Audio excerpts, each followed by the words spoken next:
రామయ్య జిల్లా రాయచోటి పార్టీ కార్యాలయంలో రాష్ట్ర ప్రధాన కార్యదర్శి శ్రీకాంత్ రెడ్డి చైర్మన్ ఫయాజ్ బాషా ఆవిష్కరించారు। ఈ సందర్భంగా శ్రీకాంత్ మాట్లాడుతూ విద్యుత్ ఛార్జీలు పెంచమని చెప్పి అధికారంలోకి వచ్చిన కూటమి ప్రభుత్వం 7 నెలల్లోనే 16,000 కోట్ల భారాన్ని ప్రజలపై మోపిందని ఆరోపించారు। మాజీ ముఖ్యమంత్రి వైఎస్ జగన్మోహన్ రెడ్డి పిలుపు మేరకు ఈ నెల 27న జరిగే వైసీపీ పోరుబాట కార్యక్రమంలో ప్రతి ఒక్కరూ పాల్గొనాలని ఆయన పిలుపునిచ్చారు।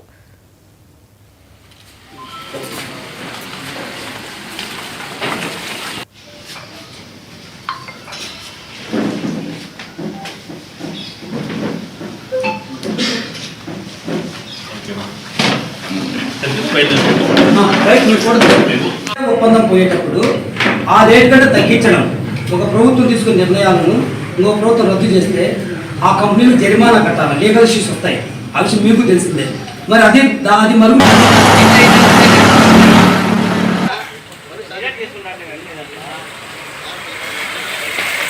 2024 ఎన్నికల ముందు ఒక్క రూపాయి కూడా విద్యుత్ ఛార్జీలు పెంచము, నాణ్యతమైనటువంటి విద్యుత్తునే అందిస్తాము, పవర్ కట్స్ అనేది లేకుండా చేస్తాము, విద్యుత్ ఛార్జీలు తగ్గిస్తాము అని చెప్పి కూడా మాట్లాడాడు అనేకమైనటువంటి బహిరంగ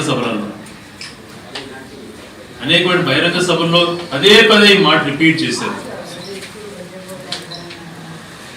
ఒక్క రూపాయి కూడా పెంచే ప్రసక్తే లేదు అని చెప్పాడు। మరి ప్రభుత్వం ఏర్పడి 7 నెలల్లోనే దాదాపుగా 16,000 కోట్ల రూపాయలు ఇప్పుడు పెంచడం జరిగింది। డిసెంబర్ వరకు 7,000 కోట్ల పైగా, ఇప్పుడు మళ్ళీ 8,000 కోట్ల పైగా నెక్స్ట్ మంత్ నుంచి ఛార్జెస్ ఇస్తున్నారు। ఇది మీ ప్రజల తరపున విన్నవిస్తున్నాం। ఇప్పుడే నిత్యావసర సరుకుల ధరలు విపరీతంగా పెరిగిపోయి అల్లాడుతున్నారు మధ్యతరగతి కుటుంబీకులు। దాదాపుగా 80% ఉన్నటువంటి నిత్యావసర సరుకులతోనే జీవనం సాగిస్తున్నటువంటి కుటుంబాలన్నీ కూడా సఫర్ అవుతున్నాయి।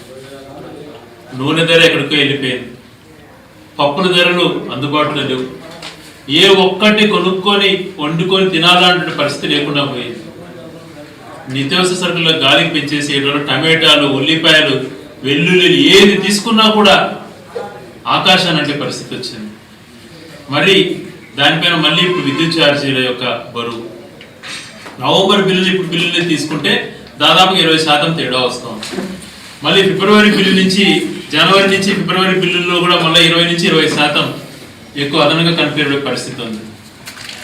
వీటిని అన్నింటినీ కూడా అనుసరించుకొని మేము చంద్రబాబు నాయుడు గారు ఏదైతే చెప్పారో, ఎన్నికల ముందు చెప్పి ఓటు వేయించుకున్నారో, ఒక్క రూపాయి కూడా విద్యుత్ ఛార్జీలు పెంచము తగ్గిస్తామని మాట చెప్పారు కాబట్టి మేము ఆ రకంగానే చంద్రబాబు నాయుడు గారిని అడుగుతున్నాం, తగ్గించుకోవయ్యా, ప్రభుత్వం ఏర్పాటు చేసుకున్నాం ప్రజల యొక్క మద్దతుతో, మేనిఫెస్టో కూడా పెట్టావు విద్యుత్ ఛార్జీలు పెంచము అని చెప్పి, మరి ఈరోజు ఎందుకు ఇంతగా విద్యుత్ ఛార్జీలు పెంచుతున్నాం?